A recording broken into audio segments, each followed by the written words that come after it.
Hello दोस्तों, my name is यश। तो अपन अपनी फास्ट एपीआई की सीरीज कर रहे थे एंड उसमें अपन ने अपनी लास्ट वीडियो में ये देखा था कि अगर अपन को किसी भी टू डू का नेम अपडेट करना हो तो वो अपन किस तरीके से कर सकते हैं इन डीबी। इसका मतलब अपन ने अपनी अपडेट एपीआई में भी प्रॉपरली डीबी को इंटीग्रेट कर लिया है। एंड अब हम पहले ये चेक करते हैं क्या वो टू डू डीबी में अवेलेबल है तो उसका जो नेम है वो अपडेट कर दो। अवेलेबल नहीं है तो डायरेक्टली हम एक रिस्पॉन्स भेज देते हैं कि ये जो यूयूआईडी आप यूज कर रहे हो किसी भी टू डू को सर्च करने के लिए वो डीबी में अवेलेबल नहीं है। ठीक है, अब इस पर्टिकुलर वीडियो में अपन अपनी जो लास्ट एपीआई थी दैट मींस जिसमें अपन टू डू को फेच कर रहे थे यूजिंग कैटेगरी, उसमें भी अपन डीबी का इंटीग्रेशन करेंगे और देखेंगे कि वो किस तरीके से काम करती है। ठीक है, तो चलिए चलते हैं मॉनिटर पे और उसको कोड करते हैं।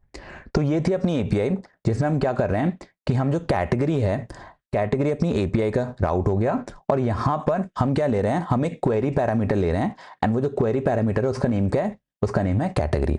अब इस पर्टिकुलर एपीआई में अपन अपने क्या करेंगे, डीबी को करेंगे इंटीग्रेट। तो उसके लिए सबसे पहले अपन क्या करेंगे कि अपन यहां पे एक डीबी पैरामीटर लेंगे जिसका टाइप होगा असिंक सेशन और वो अपना कहां से आएगा, वो अपना आएगा गेट डीबी से। तो वहां से बेसिकली अपन को मिल जाएगा एक डीबी का सेशन। ठीक है, और अपन अपने फंक्शन को बनाएंगे असिंक, क्योंकि ऑब्वियसली यहाँ पे हम डीबी ऑपरेशन करेंगे जो कि असिंक्रोनस ऑपरेशन है, इसलिए अपन वहां पर अवेट यूज करेंगे।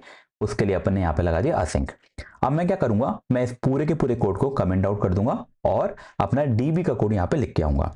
तो सबसे पहले मैं करूंगा अवेट डीबी डॉट एग्जीक्यूट और अपन को क्या करना है, अपन को बेस्ड ऑन कैटेगरी अपने टू डूज लेकर आने हैं।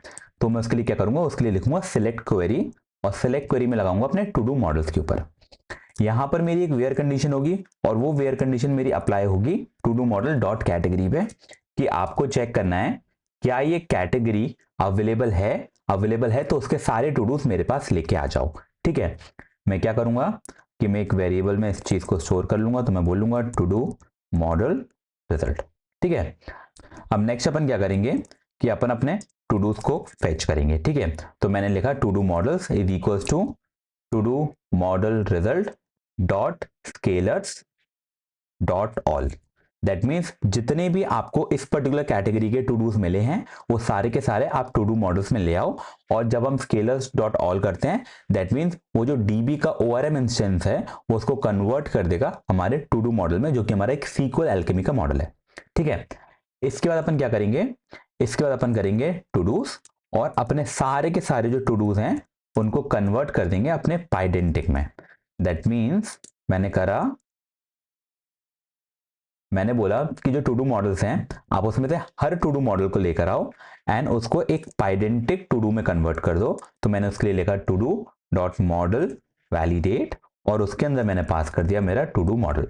तो यहाँ पे क्या हो रहा है कि जितने भी मुझे सीक्वल एल्केमी के मॉडल मिले हैं आप उसको एक एक करके जो मेरा पाइडेंटिक के टू डू है उसमें कन्वर्ट कर दो। जैसे ही वो हो जाएगा मैं इसको रिटर्न कर दूंगा।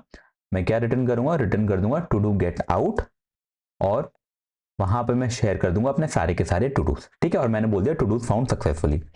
नेक्स्ट अगर आपको याद हो यहाँ पे हमने एक और अपना रिटर्न करी है condition which is base out, जिसमें हम बोल रहे हैं कि to do with given category is not available.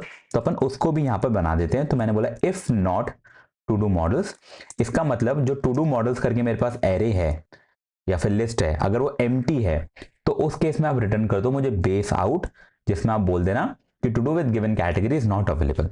मैंने इसको करा सेव एंड अब जो मेरा यूवीकॉन सर्वर है मैं उसको रन करता हूं। तो uvicorn to do colon app then reload, मैंने किया एंटर और मेरा जो सर्वर है वो स्टार्ट हो गया। अब सबसे पहले मैं ये देखता हूं कि मेरे जो PostgreSQL सर्वर है उसमें कौन कौन से टू डूज अवेलेबल हैं। तो मैंने किया रन, तो मेरे पास बेसिकली ये 4 टू डू अवेलेबल है। इसमें मैं क्या करता हूं कि मैं कोई भी एक टू डू लेता हूं और उसकी जो कैटेगरी है उससे फेच करता हूं। तो फॉर एग्जांपल जो टेस्टिंग सीक्वल है मैं उसको लेके चलता हूं, तो वहां से मेरे पास 2 टू डू आने चाहिए। पहला आना चाहिए टू डू 6 और दूसरा आना चाहिए टू डू फ्रॉम डीबी। ठीक है, तो मैं क्या करूंगा, ये मेरी जो एपीआई थी which is API slash to do slash category और ये जो मेरा क्वेश्चन मार्क के बाद कैटेगरी होगा ये मेरा होगा क्वेरी पैरामीटर। उसके अंदर मैं पास कर दूंगा मेरा टेस्टिंग सीक्वल। अब अगर आपको याद हो कि जब हम क्वेरी पैरामीटर्स के बारे में पढ़ रहे थे तो मैंने बोला था कि जब भी आपको स्पेस यूज करना होता है या तो आप %20 यूज कर सकते हो, लेकिन जब अपन अपने कोड से ये इंफॉर्मेशन पास करते हैं तो अपने कोड में अपन इस वैल्यू को विद स्पेस प्रोवाइड कर सकते हैं एंड पोस्टमैन भी इस चीज को सपोर्ट करता है। तो अगर मैं category equal to testing space sequel लिखूंगा ये तब भी काम करेगा। मैंने किया सेंड, तो आप देख सकते हैं मेरे पास मेरे दोनों के दोनों टू डू आ गए।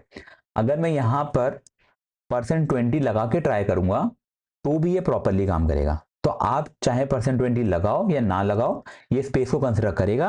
एंड जब आप कोड में भेजोगे तो आप इसको क्या करोगे, एक वेरिएबल इंफॉर्मेशन बनाओगे कि जो कैटेगरी है ये आपको किसी भी यूजर से मिल रही है तो एक वेरिएबल होगा, तो वो ऑटोमेटिकली स्पेस उसमें आता है। ठीक है, तो काम करेगा प्रॉपरली, कोई प्रॉब्लम नहीं है उस केस में। आप अपन क्या करते हैं, अपनी दूसरी कैटेगरी के लिए भी ट्राई कर लेते हैं। तो अपनी दूसरी कैटेगरी थी होमवर्क, मैंने उसको भी किया कॉपी और मैंने क्या किया, यहाँ पे किया पेस्ट और मैंने किया सेंड। तो आप देख सकते हैं होमवर्क के लिए भी मेरे पास टू डू आ गए। अब मैं क्या करता हूं कि मैं कोई ऐसी कैटेगरी बनाता हूं जो कि अवेलेबल नहीं है, तो मैंने कर दिया होमवर्क्स, मैंने किया सेंड। जैसे मैंने सेंड किया तो अब मेरे पास क्या आया, to do with given category is not available. इसका मतलब अगर टू डू अवेलेबल है तो ही हमारे पास आ रहे हैं, अगर टू डू अवेलेबल नहीं है तो हमारे पास प्रॉपरली मैसेज आ रहा है कि इस पर्टिकुलर कैटेगरी से टू डू अवेलेबल नहीं है। तो अपन कह सकते हैं कि अपना जो फाइनल एपीआई थी वो भी प्रॉपरली काम कर रही है, अपने प्रॉपरली क्वेरी पैरामीटर्स वो इनपुट में ले रही है, अपना जो राउट है प्रॉपरली काम कर रहा है, एंड इसमें भी अपन ने अपने प्रॉपरली डीबी को इंटीग्रेट कर लिया। दैट मीन्स अगर मैं अपने सर्वर को कितनी बार भी बंद करके चालू करूं, ये मेरा हर बार प्रॉपरली काम करेगा। ठीक है, तो आई होप आपको ये समझ में आ गया हो। अपन ने अपनी जितनी भी 5 एपीआई थी जो अपन ने बनाई थी, जिसको अपन ने एक लोकल वेरिएबल से यूज कर रहे थे, अपन ने उन पांचों की पांचों एपीआई में अपना जो डीबी है उसको इंटीग्रेट कर लिया। ठीक है, नेक्स्ट वीडियो में अपन फास्ट एपीआई की कुछ और चीजें देखेंगे, पर आई होप आपको ये समझ में आ गया हो कि किस तरीके से अपने जो सीक्वल एल्केमी मॉडल्स हैं उनको अपन यूज कर सकते हैं, कैसे अपनी एपीआईज में उनको इंटीग्रेट कर सकते हैं, कैसे जो सीक्वल एल्केमी ओआरएम हमें प्रोवाइड करता है जिसकी मदद से अपन को प्रॉपर पूरी की पूरी क्वेरीज नहीं लिखनी पड़ती, अपन प्रॉपरली ओआरएम के फंक्शंस की मदद से अपने जो सीक्वल डेटाबेस है उसको क्वेरी कर सकते हैं। ठीक है, मैं सजेस्ट करूंगा कि आप जो पुरानी वीडियोस हैं वो सारी की सारी देखिए, जिससे आपको बेटर अंडरस्टैंडिंग होगी कि अपन यहाँ पे कर क्या रहे हैं। क्योंकि अगर आपने डायरेक्टली ये वीडियो देखी होगी और अगर आपको नहीं पता सीक्वल एल्केमी क्या होता है तो उस केस में ये कोड समझने में आपको थोड़ी दिक्कत हो सकती है। ठीक है, पर आई होप आपको अच्छे से समझ में आ गया हो। फिर भी कोई भी डाउट हो तो आप कमेंट सेक्शन में पूछ लीजिएगा, मैं हेल्प करने की पूरी कोशिश करूंगा। और अगर आपको ये वीडियो अच्छी लगी हो तो do like, share and subscribe. मिलते हैं अगली वीडियो में, तब तक के लिए bye bye. Hold on tight to the feeling, but it's a roller coaster in my head.